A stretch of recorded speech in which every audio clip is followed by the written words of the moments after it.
परभणी शहरातील उपोषण मैदानात बुधवार 10 जानेवारी रोजी भारत मुक्ती मोर्चाच्या वतीने ईव्हीएम मशीनच्या विरोधात एक दिवसीय धरणे आंदोलन करण्यात आले। भारत मुक्ती मोर्चाचे प्रमुख वामन मेश्राम यांच्या नेतृत्वाखाली देशव्यापी धरणे आंदोलनाचे आयोजन करण्यात आले होते। या दरम्यान आंदोलनकर्त्यांच्या वतीने केंद्र सरकार विरोधात घोषणाबाजी करण्यात आली। ईव्हीएम मशीन हटाव, बेल्ट पेपर लाव अशा घोषणा यावेळी देण्यात आल्या। परभणीच्या या धरणे आंदोलनात प्रदेशाध्यक्ष लखन चव्हाण, बहुजन मुक्ती पार्टीचे जिल्हाध्यक्ष सुभाष साडेगावकर, भारत मुक्ती मोर्चाचे जिल्हाध्यक्ष डॉक्टर बाळासाहेब लंगोटे, दीपक शिंदे, राष्ट्रीय पिछड़ा वर्ग मोर्चाचे जिल्हाध्यक्ष मुंजाजी भाले, भारत मुक्ती मोर्चाच्या महिला जिल्हाध्यक्ष प्रज्ञाताई जडे यांच्यासह संघटनेचे पदाधिकारी व कार्यकर्ते बहुसंख्येने उपस्थित होते। MCN न्यूज मराठी करिता महबूद खान, परभणी। आज भारत मुक्ती मोर्चाच्या माध्यमातून माननीय वामन मेश्राम साहेब यांच्या नेतृत्वामध्ये ईव्हीएमच्या विरोधामध्ये जे राष्ट्रव्यापी आंदोलन सुरू झालेलं आहे याचा दुसरा टप्पा आहे।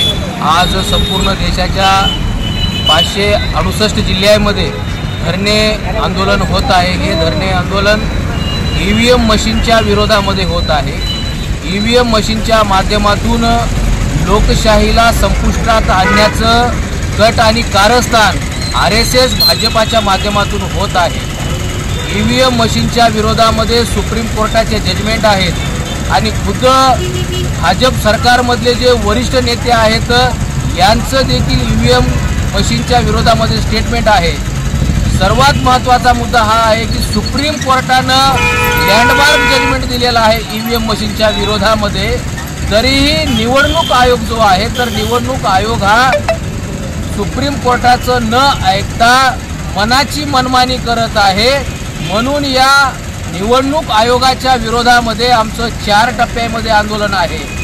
जर निवडणूक आयोगाला आता जाग नाही आली तर येणाऱ्या 31 जानेवारीला आम्ही संपूर्ण देशभरामधून 5 ते 10 लाख लोक निवडणूक आयोगाचं जे मुख्य कार्यालय दिल्ली येथे आहे त्या ठिकाणी या मुख्य कार्यालयावर आम्ही मोर्चा घेऊन जाणार आहोत।